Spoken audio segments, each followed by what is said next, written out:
Bonjour mes chers élèves, voilà le corrigé de l'exercice 5. Dans cet exercice, on a la figure suivante. Alors, on a deux droites D et K, la mesure de l'angle EBC 60, ABC 80 et MAN 40 degrés. Premièrement, on va calculer la mesure de l'angle ABF. ABF. Alors, comment on va calculer la mesure de cet angle? On a l'angle ABF et ABE sont adjacents supplémentaires. Alors, on va utiliser la propriété des angles supplémentaires. Donc, on a ABE et ABF. Les angles sont deux angles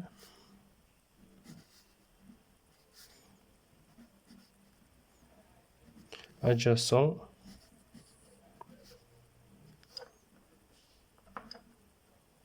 supplémentaires. Alors, la somme des angles ABF plus ABE égale à 180 degrés.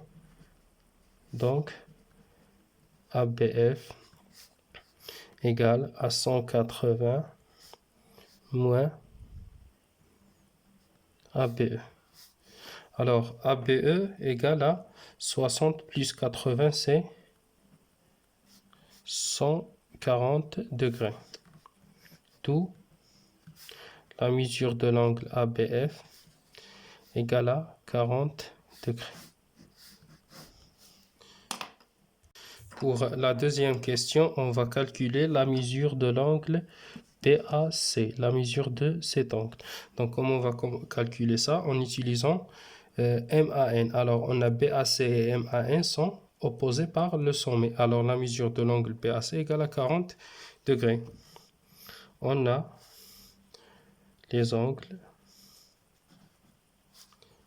BAC et MAN sont opposés par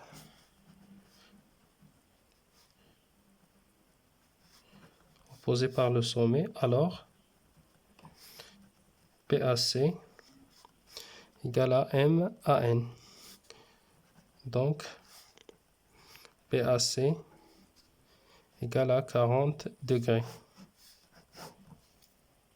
Pour la dernière question, on va montrer que les droites D et K sont parallèles. Donc, on va utiliser la propriété réciproque des angles alternes internes ou bien la propriété des angles correspondants. Donc, on peut considérer les deux droites D et la séquente BM ou bien AB. Alors, on a la mesure de l'angle ABF égale à 40.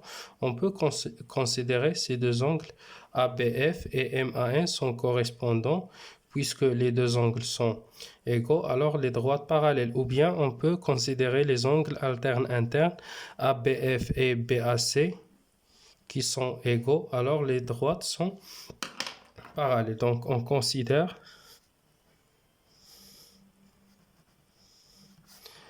les droites D et K et la séquente AB. On a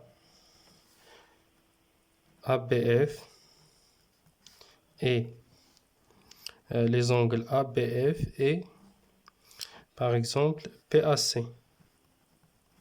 sont alternes